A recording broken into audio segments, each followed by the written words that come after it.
Our speaker today is Sahana Dharmapuri. She's been described as a feminist, peacenik, and a writer. For the past 2 decades, Sahana has advised senior-level policymakers and military officials on how to promote peace and stability in theaters of conflict around the world. She believes that the greatest security innovation of the 21st century is not new technology, but applying the principle of gender equality to all peace and security decision-making. Sahana says we cannot achieve peace at the expense of other people's security, particularly women's security needs and priorities. Please come up and give us your presentation, Sahana.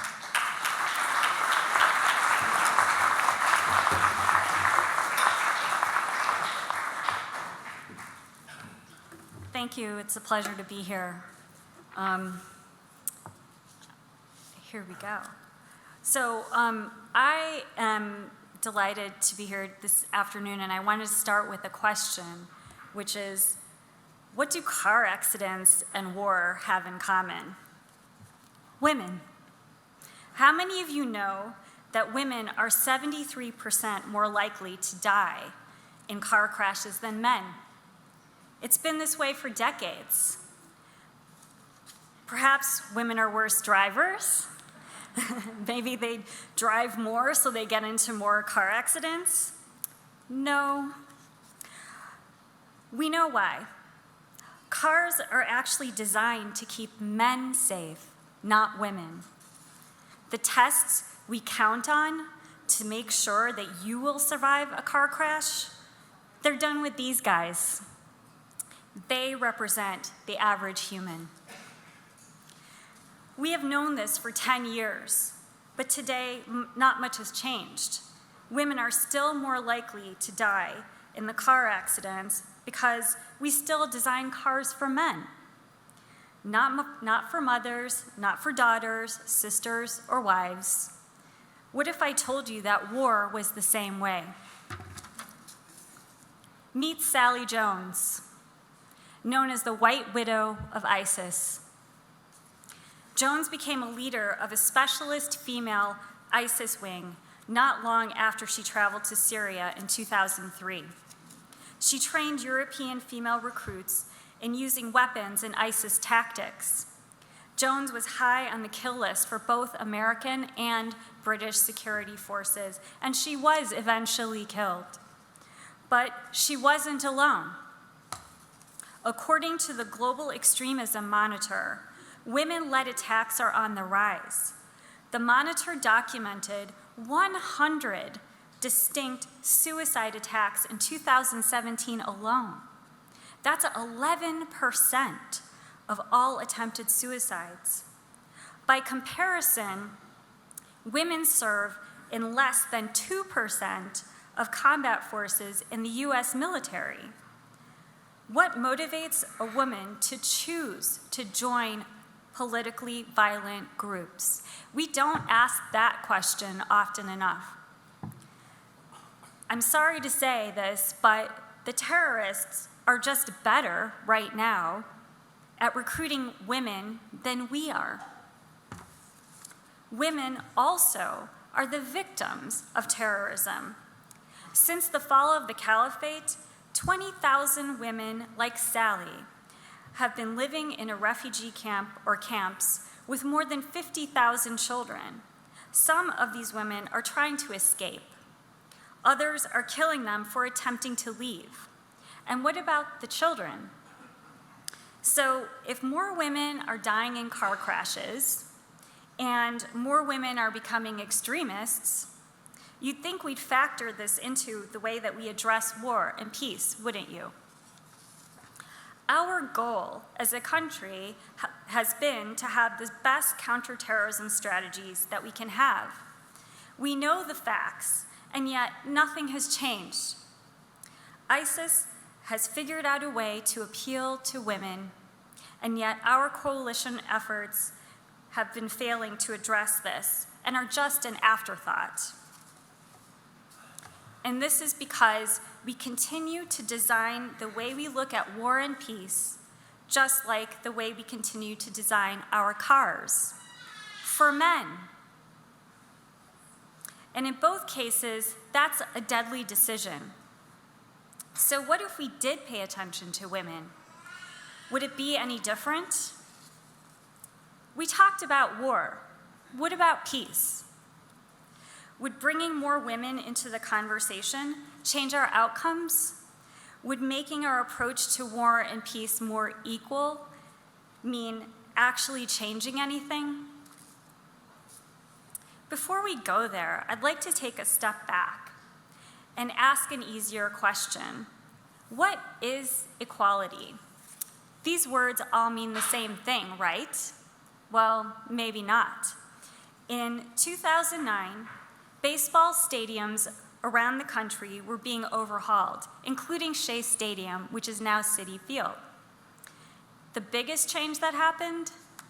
Toilets. More toilets for women than men. The builders put in 300 toilets for women and 90 for men. Are those numbers the same? Is that fair? Why did they do that?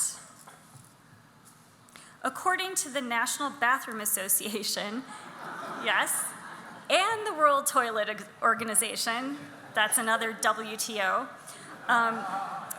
women have different biological and social needs than men. Women take twice as long to go to the bathroom, and they also often have children with them to care for. The fact is, people standing in line can't watch the game. Stadium owners added bathrooms because they wanted all their customers to have an equal opportunity to watch the game. A pretty simple equation if you think about it. And that is fair, even when the numbers are not the same. Numbers don't tell us everything about equality. And if you want the outcome of more people watching the game or buying more hot dogs, you're going to have to dig a little bit deeper. Let's take another example. In a development project in Ghana, it was a major achievement to get just as many girls into the classroom as boys. That's parity, right? But the success was questionable because the girls' test scores were actually far lower than the boys. Researchers wanted to figure out why. These numbers were just not telling a positive story. So they took the bold step of talking to the girls, the boys, and the teachers, and they learned some things. First, while there were more students in the classroom, there were still the same number of chairs and desks. So the boys sat on the floor. Second, when the students answered questions, the teachers had them stand up instead of raise their hand like I am. Well, let me tell you something. The girls were wearing skirts, and since the boys were sitting on the floor, the girls didn't want to stand up and answer questions because they were afraid the boys were going to lick up their skirts, which led to very low classroom participation by the girls, which meant low test scores. These girls were having a completely different experience than the boys, even though they were in the same classroom. Through asking questions, we discovered that parity is not equality. We want particular outcomes for our investments, so it's critical that we ask that question. This is called using a gendered perspective. Different crash test dummies could lead to a safer environment for women and everyone else on the roads. More stadium bathrooms mean everyone has an equal opportunity to enjoy the game. That's logical, right? Then why don't we apply the same concepts to war and peace? To tell you the truth, women have been the brunt of war and its aftermath in a way that is staggeringly disproportionate. I'm sure I don't have to tell this audience about that. Decades of research proves this point. And yet, research also shows that when women are able to participate in creating a more peaceful society, whether it's in peace negotiations, peacekeeping, or countering violent extremism, those solutions last longer and they work better. They're more effective. We're actually so bad at including women that we literally needed a UN Security Council resolution to make it happen. 20 years ago, UN Security Council Resolution 1325 was created and passed unanimously. This document is as important as the Geneva Conventions. It calls upon the states not just to shift their beliefs, but to change their practices. Now it is law that women must be taken into account in war, peace, and security. What would it look like if we actually did that? Well, we know. This looks pretty good, right? Well, 20 years later, less than 50% of countries actually have a national action plan on women, peace, and security. And less than half of those have a budget to achieve this objective. In that time, we also know that wars still have happened. So we analyzed nearly 500 conflicts from every corner of the globe and their security outcomes. The results were pretty definitive. Peace agreements were more than 35% more likely to last when women participated fully. This is the reality in states where women participate fully and where they didn't. Then we took a different approach and we asked women. We actually asked hundreds of women in 63 countries about how they experience war and peace. This is what they said. The stories are universal. The sentiment is the same. This is not a local issue. It's a global phenomenon shared by 50% of the world. We know what the problem is, and we know how to fix it. And we have overwhelming proof, actually, that this means considering women in a local school, in our industries, in our plans, and in our peace negotiations. I'd like to tell you a personal story. I used to train military officers before they went to Afghanistan and Iraq. Before they left, I asked them to consider a small change so we could see what would happen. And I'm going to actually ask you to pay attention because it's a change I'd like you to make. Every day, part of their job was to send troops out on patrol into towns and villages. The troops carried a card with the commander's intent. In simple terms, it explained that what they were looking for and how to find it. As they patrolled the streets, the village leaders and shopkeepers were people they talked to, and they tried to find IEDs before the worst happened. It was pretty intense, and they were very good at what they did. They did their best to protect their troops and the people in these communities, but as we know, explosions happened every day. But our troops noticed something, and the same thing that I did, which is nobody was talking to the women. So I asked them to make a change. I asked them to actually talk to women and ask them about their lives and about their children. From this simple change, we started to hear new things. We learned that the women's market would be closed the next week because there had been talk among their husbands and sons about an impending attack on the village. We learned that a prostitution ring was being run out of a prison that allied governments had unwittingly helped finance. We learned who the real community leaders were, both men and women, those who were for the peace and those who were working with the militants. By asking a different question, we got a different answer, a better answer, and we saved lives. You know, women just see security in a different way. Their perspectives are critical if we're going to achieve outcomes. All we have to do is ask them. So what if I told you that after 18 years of war in Afghanistan, America's longest war, it's still not happening.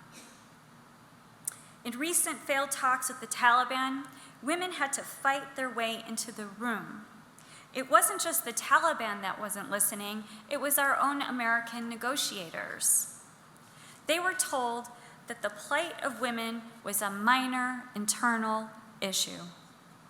Now I have to wonder, with that approach, what are our real prospects for peace? Are we really implementing the best approach that is based on fact and evidence? A colleague of mine tells this story about his time of working on creating a peace plan in Angola. Part of that plan was to clear the mines of roads so that communities could come together after years of armed conflict. Well, the roads were cleared, but the small farming villages didn't recover. Actually, the plan failed. Why? Well, no one had talked to the farmers, the majority of whom were women. They'd cleared the mines from the roads, but the mines in the field were still there. Communities could not know peace because these women did not feel secure. No agriculture meant the country couldn't move forward towards a path of reconstruction. And yet, all we had to do was talk to them. All we had to do was ask them a different question. It seems pretty simple, right? And yet, we continue to fail to do it. We even have the law on our side. Not sure if you know this, but in 2017, the US Congress passed the first ever US law that mandates that we need to include women in our foreign policy, particularly for peace. We have proof that it works, but it's up to us to do it. So, how are we doing? Well, let's take this woman. She led her country into revolution in Sudan. The country formerly ruled by Sharia law is now in the throes of a revolution, where on a regular basis, 2/3 of the protesters in the streets happen to be women. The people of Sudan have toppled a leader and continue to face daily violence. But there is good news. There's a plan for elections and taking other steps to move them closer to peace. And yet, you can tell where I'm going with this, this is who signed and verified the agreement. However, in the past few days, actually, to this conference, this meeting, the absence of women has led to a pushback in the country. And now 4 of the 18 ministries will now be led by women, including the ministries of Foreign Affairs and Economics. You know, Afghanistan and Sudan teach us an important lesson. Including women is still an afterthought, not the first thought, despite all the evidence that suggests that the inclusion of 50% of the population will make for better results for everyone. Women still have to fight just to be heard. Imagine what we could achieve if they could put that energy towards peace. The good news is the law is actually on our side. The momentum is there. And most importantly, women will not be silent. Or we could go back to crash test dummies. So let's ask a different question. As you think about the programs in your communities or on a national scale, ask about women in particular. It's not just a nice thing to do. When we retrain our minds to ask questions, we can save money, and most importantly, we can save lives. Here's one of my favorite quotes. The important thing is to never stop questioning. And I certainly didn't say it. This important refugee who won the Nobel Prize did, and he didn't even have a law behind him. But we do, and he changed the world. We can too. Thank you.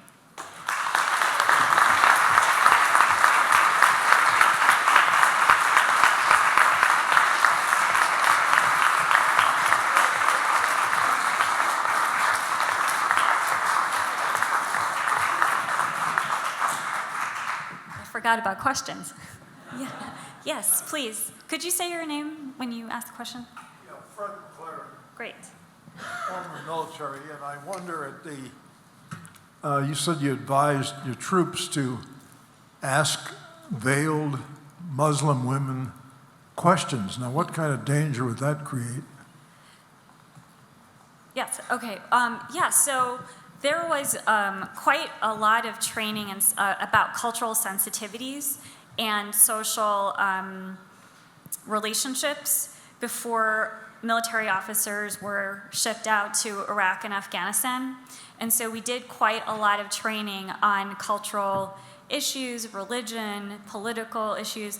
But the important thing was for the military officers, both men and women, not to view veiled Muslim women as inaccessible, because those women actually really wanted to talk to the military leaders and people who were in the communities that they were living in. They wanted to communicate what was working and what wasn't working.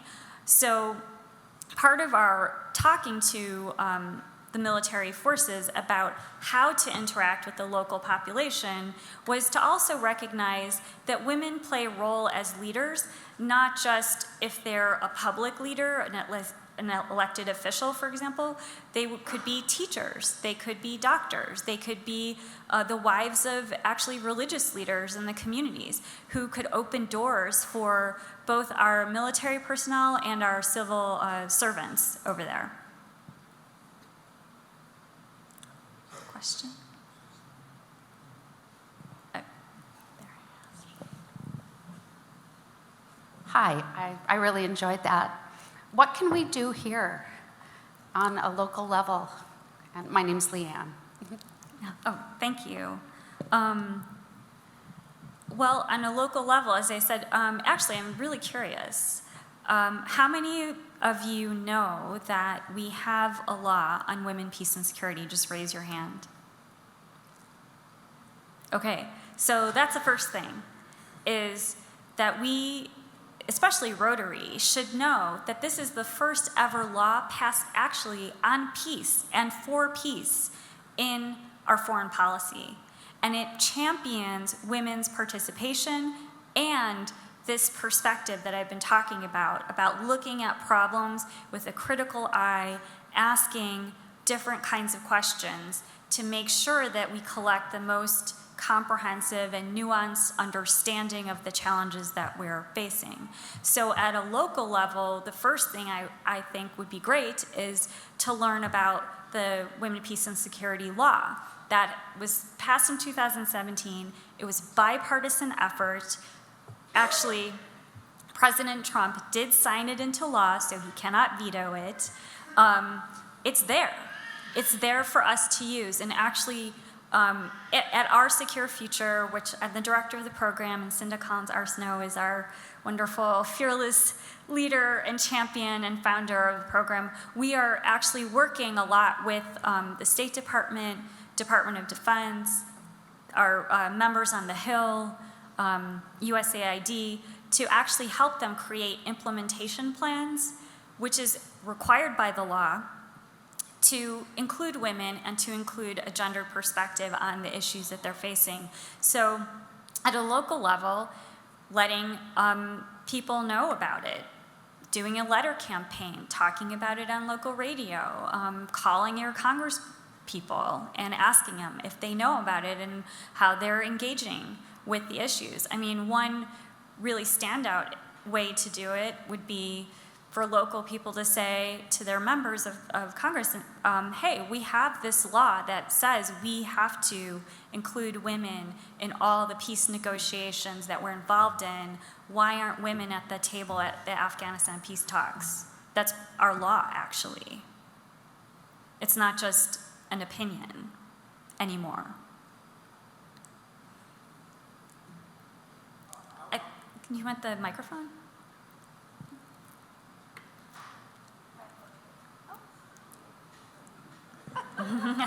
Sorry.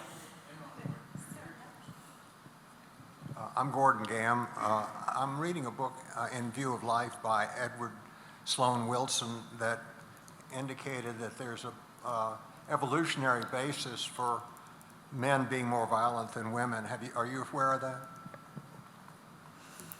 Yeah, so I will just say that there's definitely been a lot of work done by a lot of people who are philosophers and biologists and et cetera on relationships between men and women. And are women more peaceful or men more aggressive?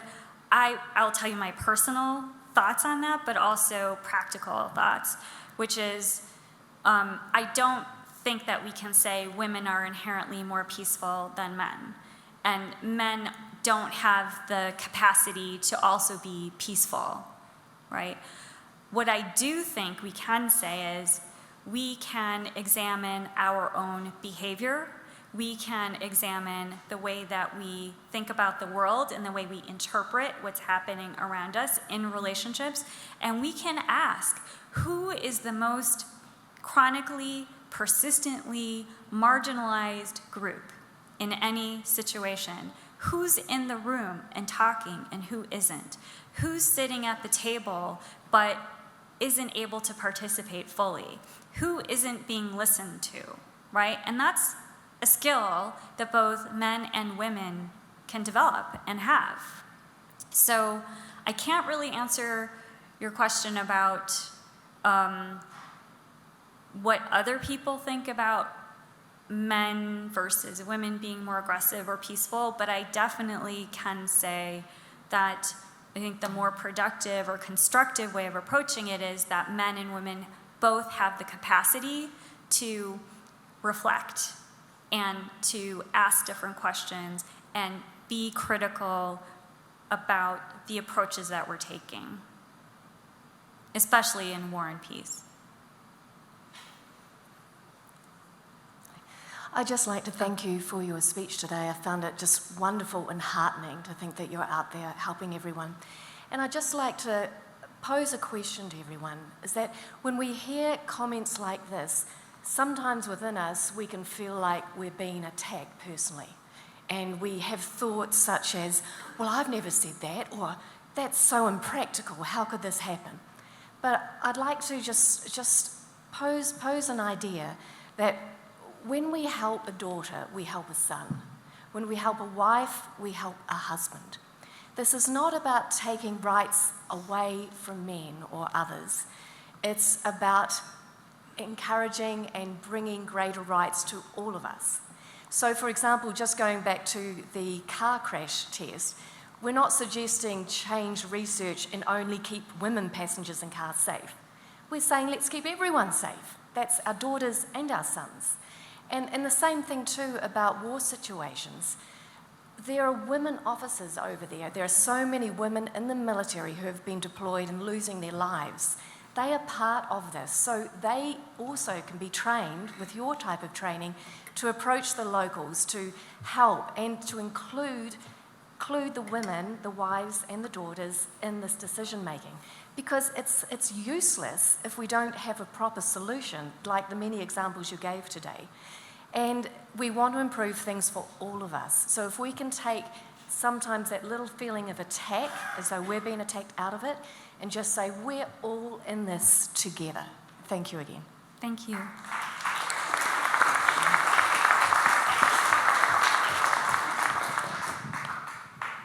There's another. Okay, well, thank you so much. And so on a personal level, I just want to say how proud I am to have you on the team and working on this. Thanks, And Linda. on behalf of Rotary, I would like to thank you for your talk today, which is the day before the International Day of Peace, and so important to bring the message of how and why women are so important to involve in this process. And on behalf of Rotary, I would like to, we are donating 100 doses of the polio vaccine, Thank you. which will help bring us this much closer to abolishing and getting rid of polio as a disease around the world. And there is a movement going on within Rotary International that it be peace post-polio, that Rotary as a clubs are able to take on this as a a global effort. And definitely we will be making sure that women are a part of that. Thank you. Thank you so much. I'm so honored. Thank you.